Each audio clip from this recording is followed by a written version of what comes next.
নমস্কাৰ সুপ্ৰভাত এষ্ট্ৰলাইভ অসমলৈ আপোনালোক সকলোকে স্বাগতম জনাইছো। আজি 19 আহাৰ 1946 বৃহস্পতিবাৰ ইংৰাজী 4 জুলাই 2024। আজিৰ দিনটোৰ শুভ সংখ্যা হৈছে 1 আৰু 3। শুভ ৰং হৈছে ৰঙা আৰু হালধীয়া। আজি যদি আপোনালোকে কৰবালৈ যাত্ৰা কৰিম বুলি ভাবিছে তেতিয়া হলে তুলসী গছৰ গুৰিত বা যিকোনো হালধীয়া ফুলৰ গছৰ গুৰিত পানী ঢালিহে যাত্ৰা আৰম্ভ কৰিব, তেতিয়া আপোনালোকৰ যাত্ৰা শুভ হ'ব। এতিয়া আমি আহিছো পঞ্চাং অনুসৰি আজিৰ দিনটোৰ ৰাশি ফললৈ।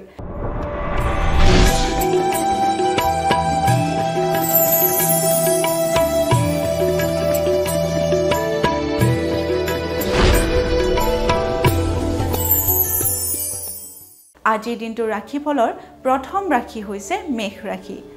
মেঘ ৰাশিৰ সন্মান বৃদ্ধি।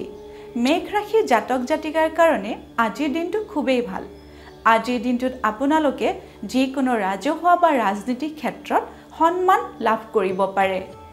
এইবাৰ আমি আহিছো বৃষ ৰাশিলৈ। বৃষ ৰাশিৰ নতুন যোগাযোগ। বৃষ ৰাশিৰ জাতক জাতিকাৰ কাৰণেও আজিৰ দিনটো খুবেই শুভ। আজিৰ দিনটোত আপোনালোকে ব্যৱসায় বাণিজ্য ক্ষেত্ৰত বা চাকৰি ক্ষেত্ৰতো নতুন যোগাযোগ ৰাখিব পাৰে, তেতিয়াহ'লে আপোনালোকে শুভ ফল লাভ কৰিব। এতিয়া আমি আহিছো মিথুন ৰাশিলৈ। মিথুন ৰাশিৰ গৃহ শান্তি। মিথুন ৰাশিৰ জাতক জাতিকাৰ কাৰণেও আজিৰ দিনটো খুবেই সুন্দৰ। আজিৰ দিনটোত আপোনালোকে নিজৰ গৃহত শান্তি লাভ কৰিব, গতিকে আজিৰ দিনটো আপোনালোকে প্ৰশান্তিৰে নিজৰ ঘৰতেই পাৰ কৰিব পাৰিব। এইবাৰ আমি আহিছো কৰ্কট ৰাশিলৈ। কৰ্কট ৰাশিৰ ৰোগ আৰোগ্য। কৰ্কট ৰাশিৰ জাতক জাতিকাৰ কাৰণেও শুভ খবৰ। আজিৰ দিনটোত আপোনালোকে যদি কোনোবা পুৰণি ৰোগত আক্ৰান্ত হৈ আছে তেতিয়াহ'লে অলপ হ'লেও উপশম পাব। এইবাৰ আমি আহিছো সিংহ ৰাশিলৈ। সিংহ ৰাশিৰ ব্যয়াধিক। সিংহ ৰাশিৰ জাতক জাতিকাৰ কাৰণে আজিৰ দিনটো খুব শুভ নহয়। আজিৰ দিনটোত আপোনালোকৰ ব্যয় অধিক হোৱাৰ সম্ভাৱনা আছে, গতিকে আপোনালোকে অতি জৰুৰীভাৱে যদি বাহিৰলৈ যাবলগীয়া নাথাকে তেতিয়াহ'লে যোৱাৰ পৰা বিৰত থাকিব, নহ'লে আপোনালোকৰ অযথা ব্যয় হ'ব পাৰে। এইবাৰ আমি আহিছো কন্যা ৰাশিলৈ। কন্যা ৰাশিৰ পদবীৰ সুখ। কন্যা ৰাশিৰ জাতক জাতিকাৰ কাৰণে আজিৰ দিনটো অতি উত্তম। আজিৰ দিনটোতে আপোনালোকৰ চাকৰি ক্ষেত্ৰত পদোন্নতি হোৱাৰ সম্ভাৱনা আছে। পৰৱৰ্তী ৰাশি হৈছে তুলা ৰাশি। তুলা ৰাশিৰ সমস্যা বৃদ্ধি। তুলা ৰাশি জাতক জাতিকাৰ কাৰণে আজিৰ দিনটো শুভ নহয়।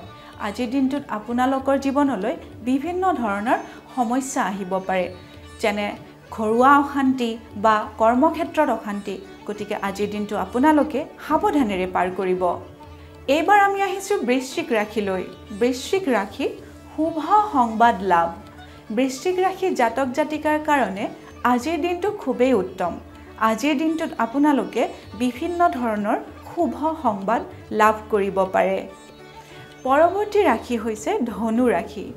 ধনু ৰাশিৰ মানসিক প্ৰশান্তি। ধনু ৰাশিৰ জাতক জাতিকাৰ কাৰণেও আজিৰ দিনটো খুবেই ভাল। আজিৰ দিনটোত আপোনালোকে মানসিক প্ৰশান্তি লাভ কৰিব, গতিকে আপোনালোকে অতি নিশ্চিন্ত মনে নিজৰ ঘৰতে বা কৰ্মক্ষেত্ৰতেও দিনটো পাৰ কৰিব পাৰিব। এইবাৰ আমি আহিছো মকৰ ৰাশিলৈ। মকৰ ৰাশি নতুন শুভ আঁচনি। মকৰ ৰাশিৰ জাতক জাতিকাৰ কাৰণে আজিৰ দিনটো অতি উত্তম। আজিৰ দিনটোত আপোনালোকে যদি কোনো নতুন আঁচনিৰ লগত জড়িত হ'ম বুলি ভাবিছে বা কোনো নতুন আঁচনি হাতত ল'ম বুলি ভাবিছে তেতিয়াহ'লে বিনা দ্বিধাই ল'ব পাৰে, কাৰণ আপোনালোকে এই ক্ষেত্ৰত শুভ ফল লাভ কৰিব। এইবাৰ আমি আহিছো কুম্ভ ৰাশিলৈ। কুম্ভ ৰাশিৰ সঞ্চয় বৃদ্ধি। কুম্ভ ৰাশিৰ জাতক জাতিকাৰ কাৰণেও আজিৰ দিনটো অতি উত্তম। আজিৰ দিনটোত আপোনালোকে সঞ্চয়ৰ ক্ষেত্ৰত বিশেষ গুৰুত্ব প্ৰদান কৰিব পাৰে। যদি আপোনালোকে বীমা কৰাম বুলি ভাবিছে তেতিয়াহ'লে আজিৰ দিনটোত আপোনালোকে বিনা দ্বিধাই সেই কাম কৰিব পাৰে। এইবাৰ আমি আহিছো দৈনিক ৰাশিফলৰ অন্তিমটি ৰাশি মীন ৰাশিলৈ। মীন ৰাশিৰ শুভ সংবাদ লাভ। মীন ৰাশিৰ জাতক জাতিকাৰ কাৰণে আজিৰ দিনটো খুবেই শুভ।